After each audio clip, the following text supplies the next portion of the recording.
So sometimes learner drivers, even actually experienced drivers, some of them do this. They either stop too far from the line, or they will stop way past the line, or maybe sometimes they run the stop sign. So basically they don't stop fully at the stop sign. This can be a bit of a problem because if you are, for example, doing your driving test, if you run a stop sign, you're gonna fail the driving test. Or sometimes if you stop way too far from the line, you can also fail the driving test, or you stop way over the line, you're also gonna fail the driving test. And it's not just about the driving test. If you run a stop sign, or maybe you stop way too far over the line and a police stop you, you're gonna get a big fine. And this is not a small fine. A stop sign actually has one of the highest fines that you can get. In some of the states in Australia, it's gonna be like $300. Some other places running a stop sign, you can actually get a fine of up to $500. Or maybe worst case scenario, if you stop too far or you run a stop sign, you can get involved in a car crash.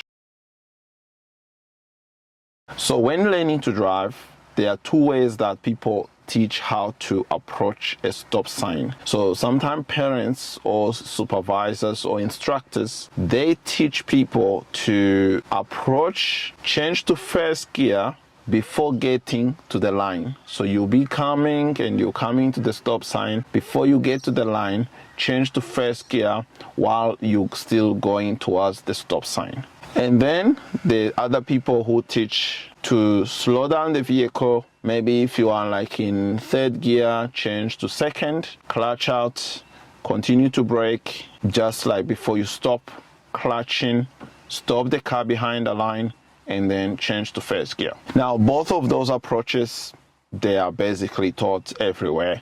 I've seen learner drivers coming to me, they use both techniques. My problem though with the first technique is that I always see people who change to first gear before stopping, they always make mistakes. It can be like when someone is approaching a stop sign, they're gonna change to first gear and then they're gonna be coasting towards the stop line. In other words, clutch coasting. So holding in the clutch for too long. So here, let's say we want to go right. So a lot of people, they change to second. And then here they go to first gear and then they just hold the clutch down because they are afraid that if they clutch out, the car is gonna like jump like it just did before. So that is clutch coasting. And then there are other people who, when they change to first gear, they release the clutch and then the car is jerking and the stopping is not gonna be smooth. Or maybe sometimes people, they change to first gear and the car immediately slows down because first gear is a very powerful gear. So what a lot of people do, they come here, then they like brake, check mirror, maybe let's go say going left. Then they change to second, then clutch out. Then they go to first gear. Then when they clutch out, the car is like jerking there and it's not smooth. The stopping is not that smooth. Most of the times, from what I've seen, people who change to first gear before they come to the line, their stopping is not smooth. I always teach students to use the brake first and then change maybe to third gear or second gear and then clutch out and then continue to brake. Focus on stopping the car behind the solid white line and then 2 seconds before stopping, then you go ahead and clutch in.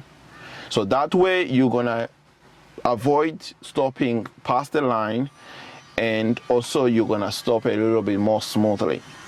So what I wanna do, I wanna give you 3 examples of what I think is the best way to approach a stop sign.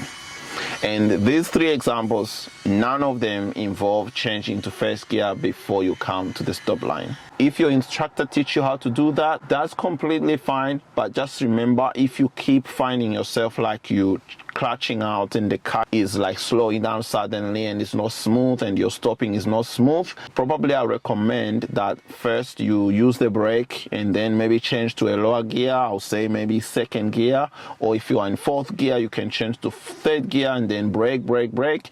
2 seconds before stopping, go ahead and clutch in.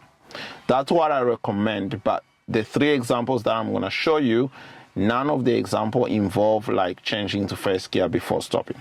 In the first example, I'll be braking and I'll be changing from fourth gear to third gear.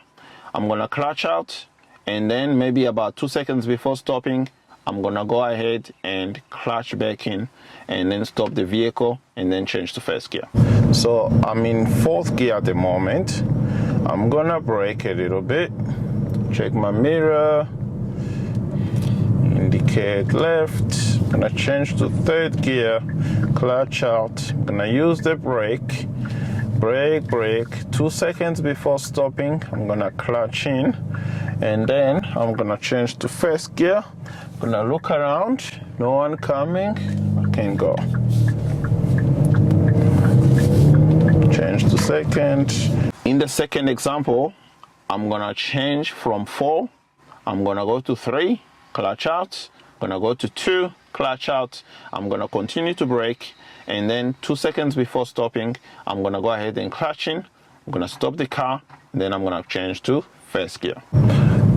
This example, I'm going to turn right at the stop sign, so I'm going to check my mirrors. I'm going to indicate right. I'm going to change to 3, clutch out, brake a little bit more, change to 2, clutch out, brake a little bit more, 2 seconds before stopping, clutch in, and then I stop, then I go to first gear.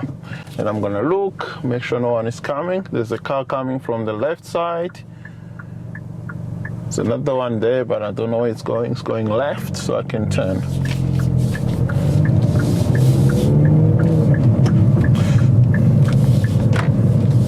And then in the third example, I'm going to be doing what we call block shifting. So this is where I'm going to be skipping gear instead of like going through all the gears. So I'm going to be in fourth gear and I'm going to brake, and then change to second gear. I'm going to clutch out, continue to brake, and then 2 seconds before stopping, I'm going to clutch in. I'm going to stop the car in second gear, and then I'm going to go into first gear. This example, I'm going to be turning right again at the stop sign. So I'm in fourth gear at the moment. This time I'm going to block shift. So check my mirrors, indicate. I'm going to brake maybe up to a 30. I'm going to change to second, clutch out. I'm going to continue to brake 2 seconds before stopping. I'm going to clutch in. I'm going to go to first gear afterwards, and then I'm going to look. There's no one coming. So there's a car there. Thought they were going right for a second. So looking for a gap. Those people are actually running a stop sign there. So there's no one else coming, and then I can go. That car is coming, but it's a little bit too far. Now, another thing to keep in mind is multitasking too much when you are coming to a stop. So usually when approaching like giveaway signs, the good habit to get into is to make sure that you start scanning the intersection ahead of time.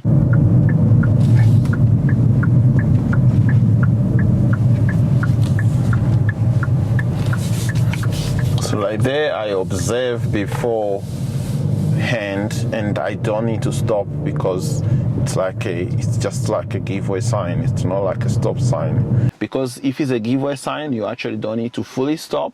You can just continue going through, maybe like in second gear, or sometimes you might need to shift to first gear while moving. So at giveaway signs, you want to start scanning in advance.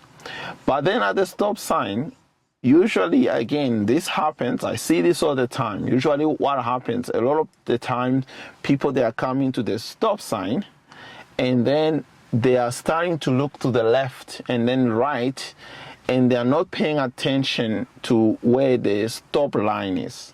For example, coming to the stop sign, what sometimes people do, they'll start looking right, they'll be looking left, looking right again, and then before you know it, because you're looking too much, you stop past the line.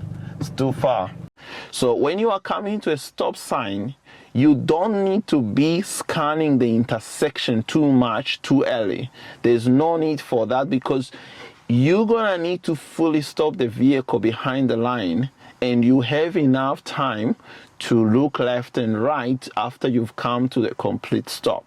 So when you come into a stop sign, rather than starting to scan left and right, just focus more on trying to stop the car smoothly behind the solid white line. But when you are approaching a giveaway sign, you want to do kind of like the opposite. You want to start scanning ahead of time, because if there's good visibility, you can actually continue going around a giveaway sign. But a stop sign, you need to fully stop first before you can continue. So you don't need to be scanning too much ahead of time when you are approaching a stop sign. So I hope you enjoyed watching this video. So remember, when approaching a stop sign, you need to make sure that you avoid stopping too far from the line, stopping way over the line, or maybe running a stop sign.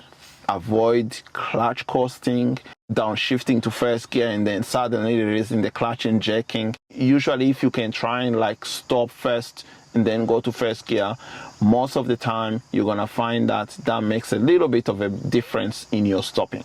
If you enjoyed watching this video, you can give the video a thumbs up and also subscribe for more driving related videos. Also, if you are learning to drive a manual transmission and you are new to driving, check out the videos that I did showing you how to hold the gear stick, how to move up gears, and also how to go down gears. Thanks for watching.